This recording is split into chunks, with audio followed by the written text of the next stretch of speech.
I think the biggest productivity killer hasn't really changed. The fragmented data that large enterprises have to deal with, security and privacy and engineering are each living in different systems. And as we acquire new companies, there's just more and more and more data. For me, it feels like assembling a big puzzle with all of these different data sources.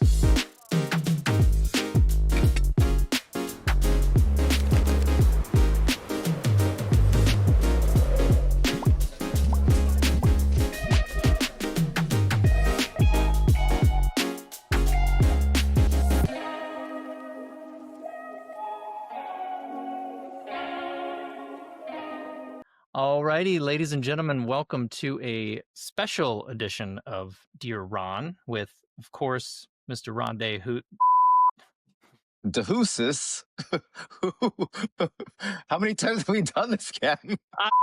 All right, ladies and gentlemen, welcome back to another edition of Dear Ron with Ron De Jesus, as always, of course. And we have a special guest today as well, Aimee Cardwell. Aimee, Ron, how you guys doing?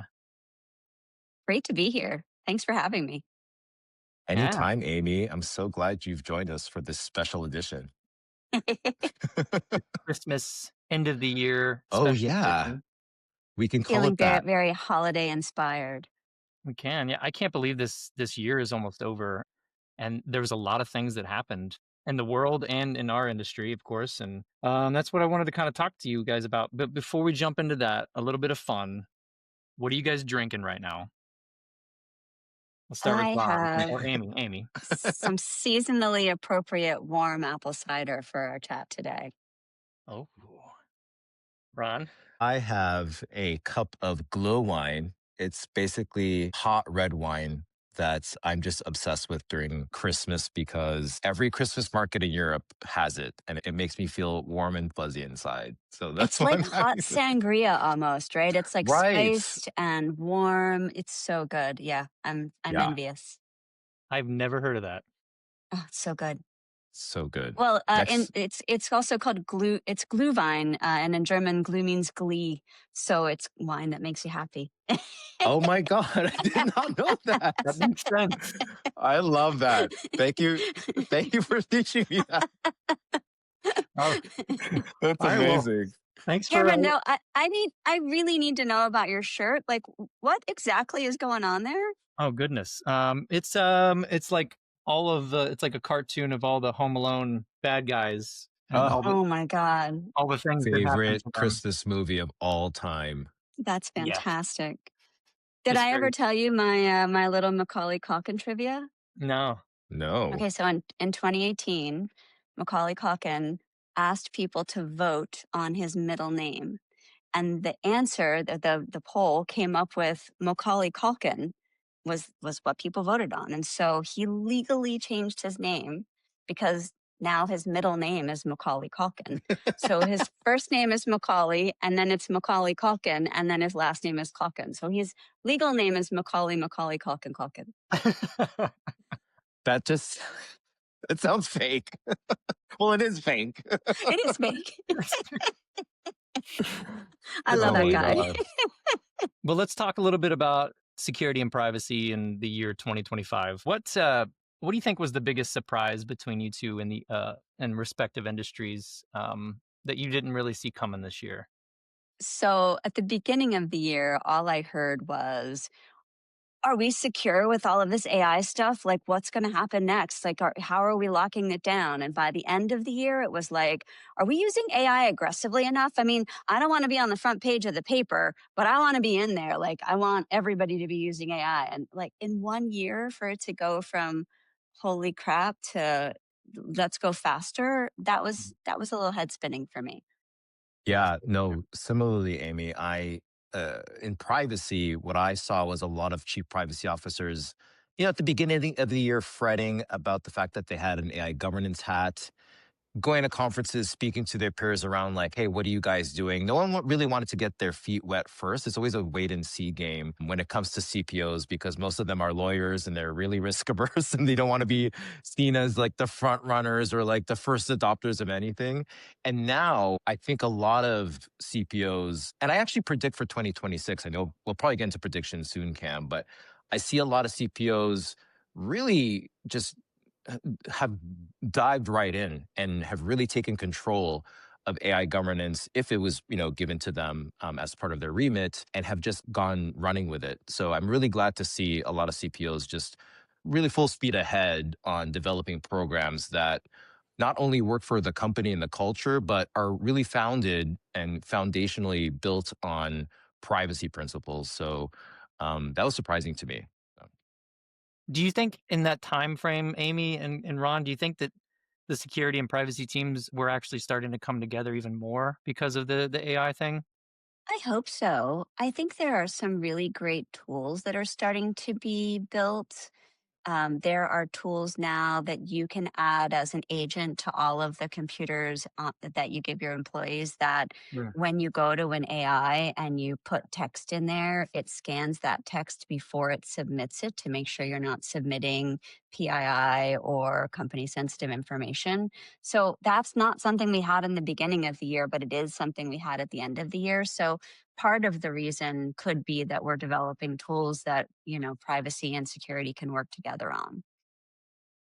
Yeah, completely agree, Amy. And we talked about this on our field trips episode, right? Which is available on the Transcend YouTube, by the way. But I think if you built an AI governance program, you needed to engage stakeholders above and beyond just privacy and legal. It did not make sense to address the behemoth of AI governance without that technical input and that knowledge. And as we had said during that episode too, Amy, I say this generally, but CPOs traditionally aren't the most technical.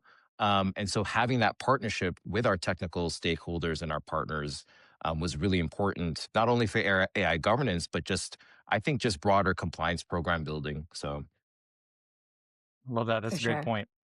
Are there any acronyms that you don't want to hear from or about anymore or deal with? mm, yes, I'll give you a few.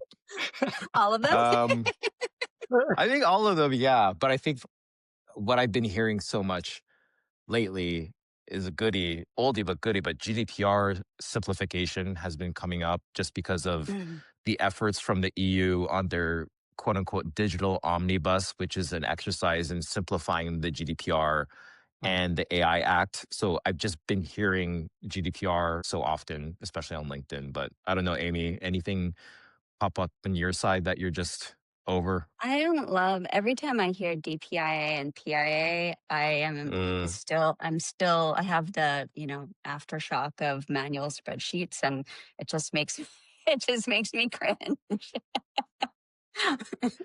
absolutely. And the kicker is that DPIA is data protection impact assessment and PIA is privacy impact assessment. So actually, when I was developing our program at Tinder, I put the D in parentheses just so that I didn't have to write out DPIA, PIA Slash every PIA, time. right. Yeah.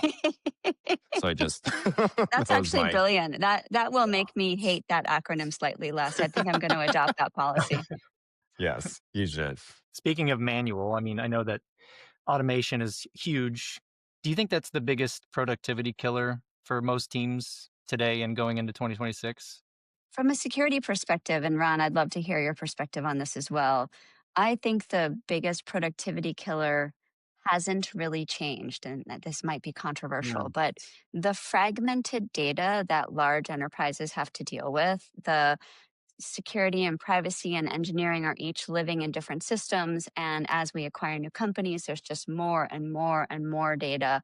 And the idea of bringing it together seems like a pipe dream. But for me, as we try to put in data loss prevention rules, it feels like assembling a big puzzle with all these different data sources. That Mm. feels like a real productivity drain to me. Ron, what do you think about that? Yeah, I think so. For security, you guys have been automated for a while. I think for More or less. privacy, more or less, more well compared to privacy, yes, I would Sure. say.